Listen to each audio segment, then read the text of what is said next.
Welcome back, boys. So this is lesson 6. This is when we put everything together, and I'm going to show you how to choose an efficient method for solving quadratic equations. So you have pretty much learned a whole lot about quadratic equations. So in a previous chapter, you learned how to factor them, and then in chapter 8, you learned how to graph them, and then in this chapter, you learned how to use square roots. You learned how to complete the square, and then you learned the quadratic formula. So all of those methods work, but sometimes some problems are better for one method versus another one. Okay, so it's all about choosing an efficient method that'll get the job done faster, etc. All right, so let's begin. So I have for you a nice little table. So like I said, in a previous chapter, I forget which one it was, you learned about factoring, okay? And if you don't remember, factoring is when you found the factors of your C that added or subtracted to give you your B, okay? Now, the problem is that some equations are not factorable, so that was when you got prime answers, okay? So factoring only works when you can actually do it, okay?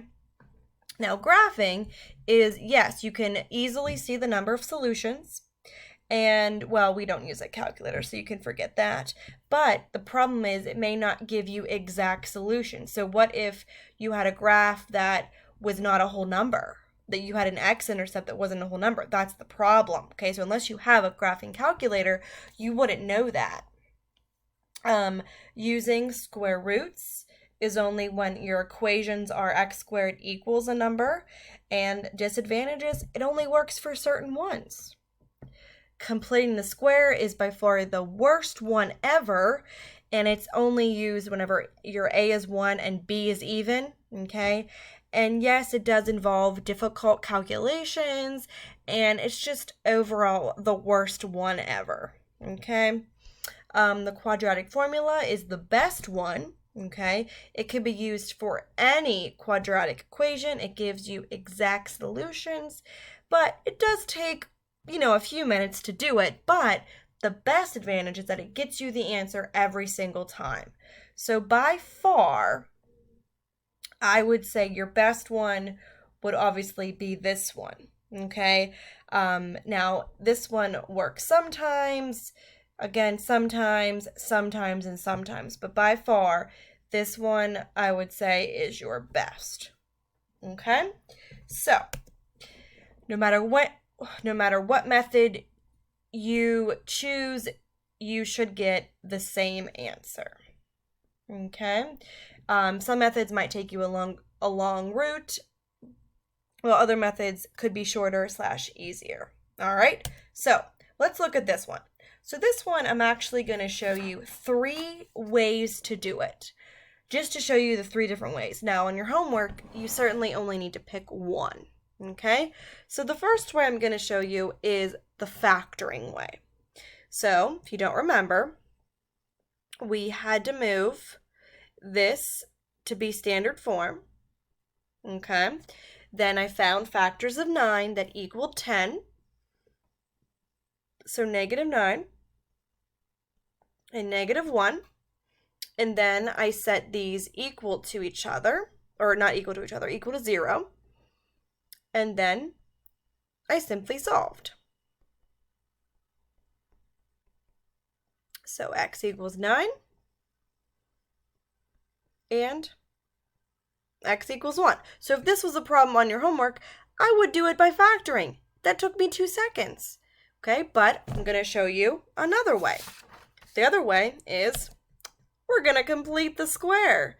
Now, I told you this is by far the awful one, but I'm going to show it to you anyway. So for this one, we don't need standard form. This is the one where you had to find your new C. Okay, so if you remember, we had to do -10 divide by 2, and then we squared that. So if we do that, our new C is 25. So we're putting 25 in for that square. And then I combine like terms, that gives me 16. And then I factored the left side, which gave me x minus 5. Then I took the square root of both sides, and I got x minus 5 equals plus or minus 4. Sorry, remember you're going to get your two answers. And then I'm going to show you how I broke it apart. So I did x minus 5 equals 4, and then x minus 5 equals negative 4. So if I add 5, I'm getting x equals 9. Oh, well, looks familiar. Add 5, and I get x equals 1. So obviously, completing the square method would work, but I would have obviously chosen to factor this problem. And then obviously, the best one that works is our quadratic formula, and I will show you this one. So for this one, we do have to move it over. So x squared minus 10x plus 9 equals 0. We got a is 1, b is negative 10, and c is 9. So we got x squared equals negative b plus or minus square root of b squared minus 4ac all over 2a. So if we plug these numbers in, we're going to get 10 plus or minus, we're going to square negative 10 minus 4 times 1 times 9, all divided by 2 times 1. Again, we're going to keep simplifying what's underneath the radical. So we get 100 minus, I believe that's 36, all divided by 2. So x equals 10 plus or minus, if we subtract 100 minus 36, you're going to get 64 over 2. Keep going. I'm getting 8.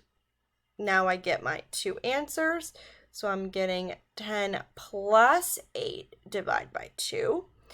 And then 10 minus 8 divided by 2. So it looks like you get, 18 divided by 2 is 9. And 10 minus 8 is 2. And 2 divided by 2 is 1. So there you go. So obviously the quadratic formula would have worked, but notice the work. It's a little bit longer than factoring. Okay? Let's do another one. And this one I'm going to show you two ways to do. All right. So we can factor this one. It's not going to be easy. We're going to have to do slide and divide, but we can surely try. So let's factor this. So it looks like we're going to slide and divide, those of you that remember that, or if you did the AC grouping. So if we slide this over, we get x squared minus 36x equals 48. And then we factored that. So factors of 48 that give you 13 would be negative 16 and positive 3. And then we had to divide by the 2. So you get x plus 8, and then we swung that in the front. All right, so there we have our factors. So it actually did work. And then we're going to set each factor equal to 0. And let's solve.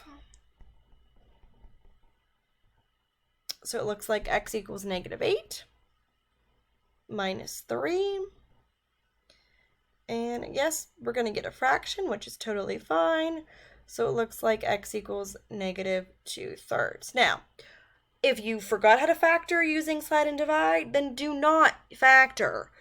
Possibly use another method, which could be the quadratic formula, because it's going to work all the time. So if we do the quadratic formula, it's already in order. We got a is 2, b is negative 13, c is negative 24. So x equals negative b plus or minus b squared minus 4ac all over 2a. So x equals what? 13 plus or minus. We got negative 13 squared minus 4 times 2 times negative 24, all divided by 2 times 2. All right. So now we need to simplify the insides. That's what, 169. It's going to be a positive because we're going to multiply these. And I do believe that's going to give us 192. And the bottom is going to be a 4. So we get what, 13 plus or minus square root of 361 divided by 4. Keep going. That is on your sheet. That's 19. Now we're going to get our two answers. So we got what, 13 plus 19 divided by 4. And then 13 minus 19 divided by 4. So this is going to give us what I believe it's what, 32 divided by 4, which is x equals 8. And then this one is what, negative 6/4, so that is negative 3/2. I'm pretty sure those are the same exact answers that we got before. So again, factoring would have worked, but the quadratic formula would obviously save the day. All right, so let's do 2 more. So for this one, as you notice, it looks a little bit different.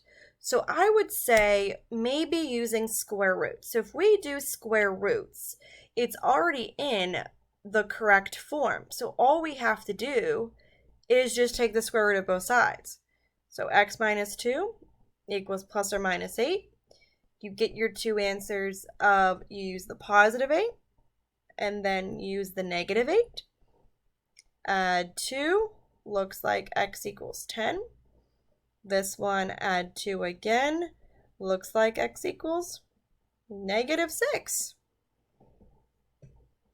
All right, so this one, if we do the same thing, we'd have to use the quadratic formula.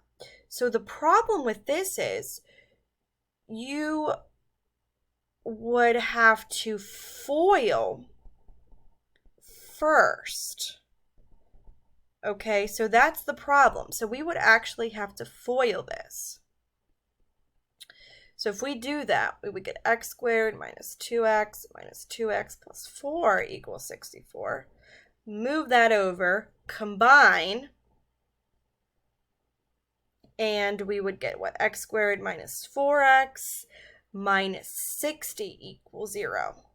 Now, use the quad formula. Okay, now I'm not going to show that to you, but obviously you can do that. But I just want to show you that you can't just do it by looking like this. You would actually have to FOIL it to get it in its standard form. All right, so last one I want to do is this one.